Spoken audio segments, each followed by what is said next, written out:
дойде, тогава ще види какво ще ги правим.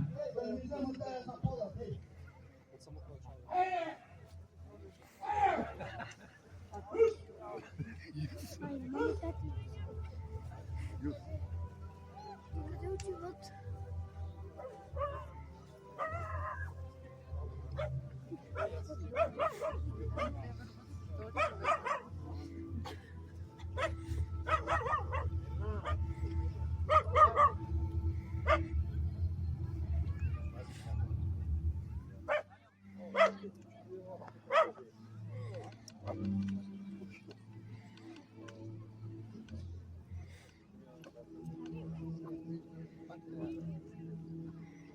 Първият свободен ден синчерливици посрещаха на крак, опиянени и възбудени от сладката дума свобода.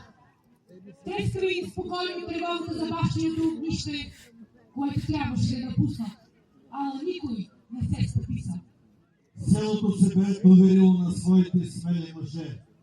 При вечер първите коли и каруци поемаха по староновоселския път, охранявани от съзаклятниците.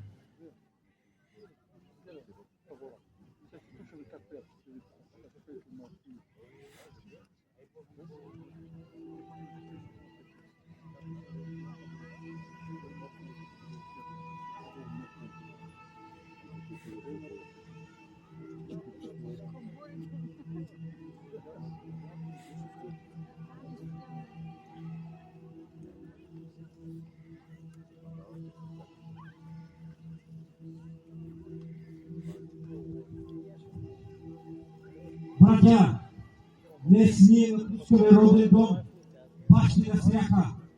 Копривчица е определена за една от български твърдини, която ще приюти жените и децата.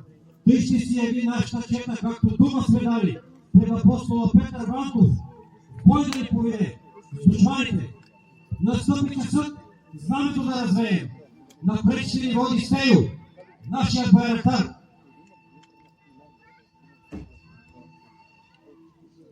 Бъде благословено свещеното знаме, което тръгва на всички граните.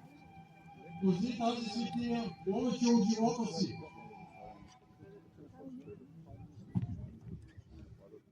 Братя, заклевам се в Бога и Отечеството, до смъртта си бия, но баряка на поганица няма да остане.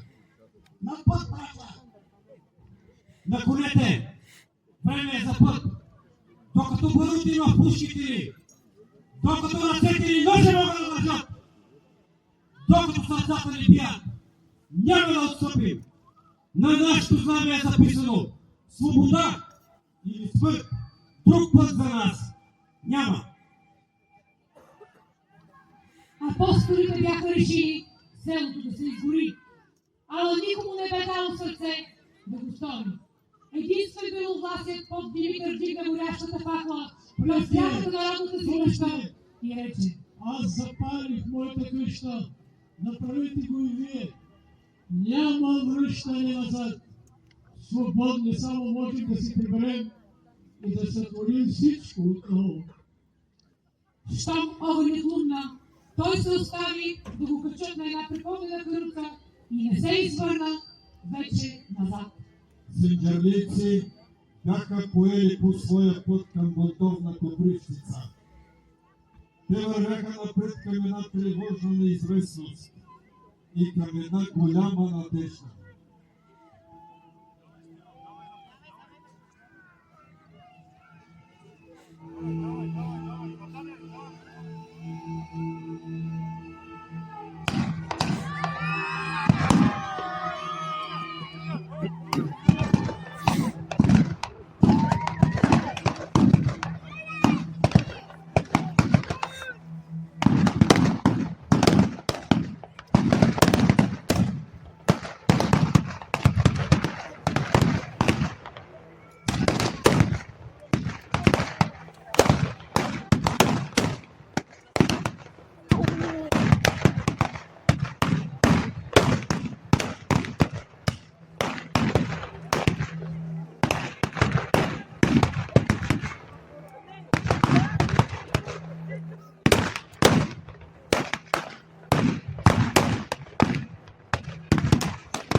уж държоти, а северните правят своите къщи, Петровски,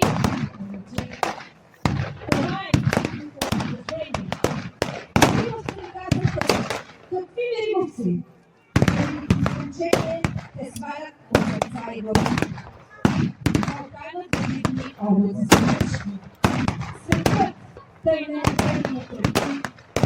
И те прощават се със своите къщи. От ние сред българските тъмноти. Жени прибират и деца прибират, като на сватба тръгват с нощта. А ще се спират не да закрият, и не да неща ще влезнат, а в смъртта. Ала за тях че къщи нови, тъмнините ясно ще горят. Не своите къщи, своите мостове, горят те, за да няма назад. Че оня, който има топла къща, не прави бунт, потъпка своята звяст. Отчаяне взет че да се връща 100 пъти и аз. Съдбата на сърцето изгоряло, дима на рухналите са си книги. Ще се повижда като в минало, родината като ние дни. И ще димят истите полета, и аз не зная точно за какво, но тия къщи вечно ще ни стегнат трагичното слово за него.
Синчерлийци останаха верни на клетвата пред Отечеството.